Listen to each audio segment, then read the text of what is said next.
Africains, on vous aime beaucoup. Depuis 1974, on vous a laissé gagner la coupe. Mais sachez que la coupe là, elle est déjà au palais du peuple.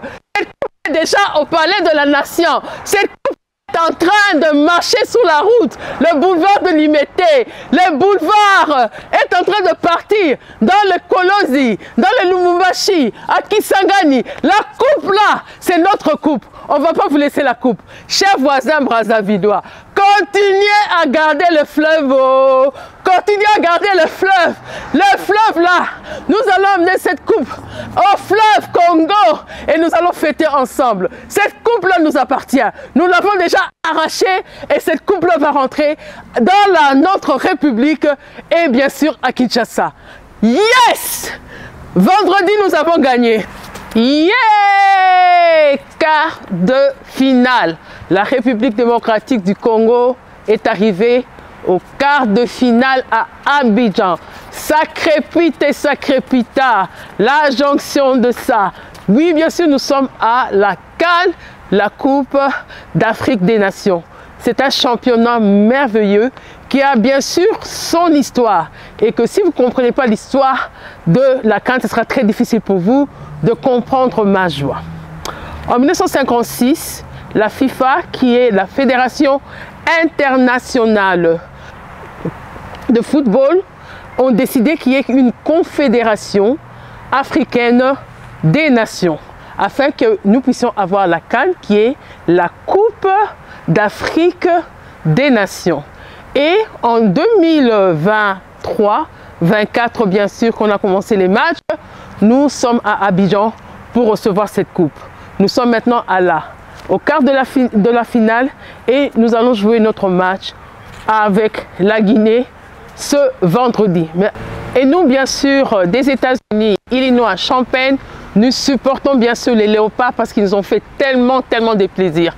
Bien qu'ils ont joué que des matchs nuls, mais à la fin, ils se sont rencontrés avec l'Égypte, qui, bien sûr, a fait aussi des matchs nuls, et les voilà maintenant ensemble. Et la République démocratique du Congo a éliminé l'Égypte. L'Égypte, je venais de vous dire, qui gagnait des matchs depuis son histoire.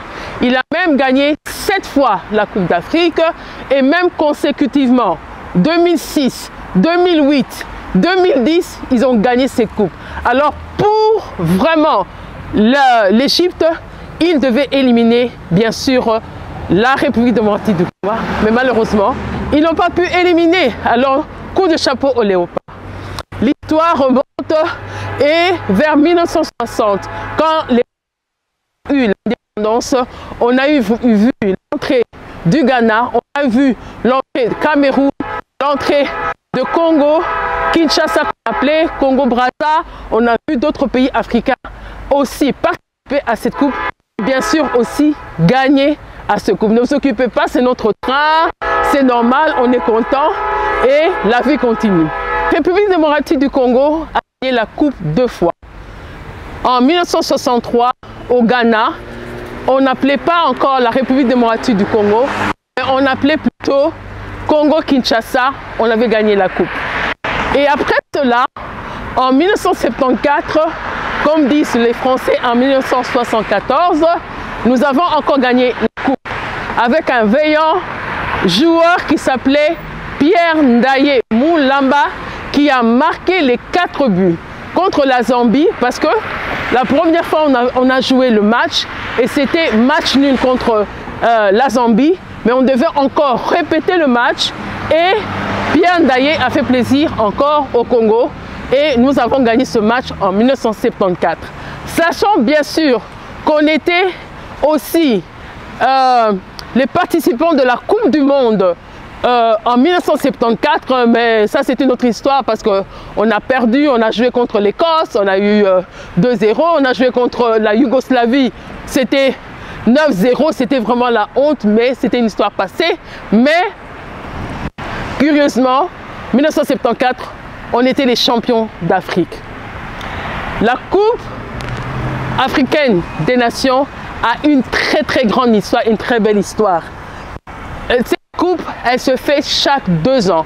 Avant, elle se faisait chaque 3 ans, 4 ans, mais depuis 2012, elle se fait chaque 2 ans. Quand il y a eu le problème avec la Coupe du Monde, c'est-à-dire que la Coupe du Monde, c'est chaque 4 ans et les années sont des années paires. Alors, la FIFA a demandé à la congrégation africaine des nations de changer, au lieu d'avoir cette coupe-là dans les années paires, il fallait changer ça dans les années impaires. C'est comme ça qu'il y a eu la coupe en 2012, et puis on a eu la coupe en 2013, et puis 2015, et puis 2017. Et voilà maintenant qu'il y a eu Ebola en 2015, et le pays qui devait nous recevoir, c'était le Maroc. Le Maroc a désisté. Le Maroc a dit comme il y a l'Ebola, il ne pourra pas accueillir. Voici que quelques pays africains comme la République démocratique du Congo, le Libéria ont été frappés par l'Ebola. C'était une maladie très dangereuse en ce temps-là. Cette maladie est toujours dangereuse aujourd'hui. Ce qui fait que le Maroc, qui était le pays organisateur, a dû désister. Et bien sûr, ils ont été frappés par la Confédération africaine des nations en disant que eux ne pourront pas jouer, et je crois que les matchs ont été transférés dans un autre pays, je crois que c'était la Guinée. Et après ça, les matchs se passaient toujours, et puis il y a eu bien sûr le Covid en 2020, ce qui a fait qu'il a retardé. Comme je disais, en 1956 à Lisbonne, la FIFA a décidé qu'il y ait la Coupe des Nations, c'est-à-dire que la Coupe africaine des Nations, la CAN, et c'est là à travers la Confédération africaine des Nations. Et qu'est-ce qui s'est passé? Il y a eu 4 pays. Il y a eu l'Égypte, il y a eu l'Éthiopie, il y a eu le Soudan et il y a eu l'Afrique du Sud. Ils se sont décidés de jouer, et sachez que tout ça c'était avant 1960. Et beaucoup de nos pays, comme vous le savez, avant 1960 étaient sous la colonisation. Ce qui fait ces 4 beaux pays, qui est l'Égypte, l'Éthiopie, le Soudan et l'Afrique du Sud, ont décidé de jouer la première. Et cela, c'était à Caire, c'était plutôt à Khartoum au Soudan. Ils ont joué le premier match de la CAN. Et pendant cette première partie, l'Afrique du Sud était éliminée. Et pourquoi? Parce que l'Afrique du Sud avait encore l'apartheid. Et l'Afrique du Sud avait exigé qu'il y ait seulement des joueurs blancs dans leur équipe. Et comme ça ne cadrait pas avec l'unité africaine, ça ne cadrait pas avec la politique de ce moment, ce qui fait que l'Afrique du Sud fut éliminée. Alors, l'Égypte a joué avec le Soudan et il a gagné. Et après, l'Éthiopie est venue maintenant se rallier avec eux. Et le gagnant de cette coupe, c'était qui? C'était bien sûr... Okay. Ce qui fait qu'en 2020, on n'a pas pu faire la CAN à cause de Covid, bien sûr, et ça a été repoussé. Et après ça, jusqu'à aujourd'hui, nous avons eu cette opportunité de suivre la CAN. Il y a 2 ans, le Sénégal était le gagnant. Bientôt, nous allons connaître le gagnant. Mais en Abidjan, aujourd'hui, nous avons 8 équipes qui ont traversé de l'autre côté, qui ont quitté le 1/8 de finale, qui sont passés au 1/4 de finale. Le Nigeria va jouer avec l'Angola. L'Afrique du Sud va jouer avec le Cap-Vert. La République démocratique du Congo va jouer avec la Guinée. Et bien sûr, la Côte d'Ivoire, qui est le pays d'accueil, va jouer avec le Mali.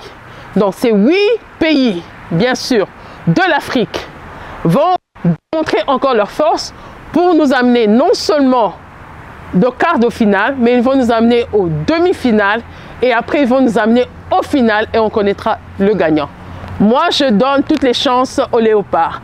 Je leur souhaite des bonnes chances et je leur demande bien sûr d'être les grands gagnants d'Égypte.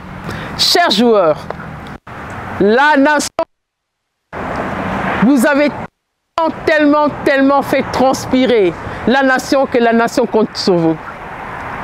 Lionel, la balle est dans ton camp. Je sais que tu es gardien, mais la balle est dans ton camp. Tu as fait tellement de choses merveilleuses. Et tous les 21 joueurs étaient derrière toi.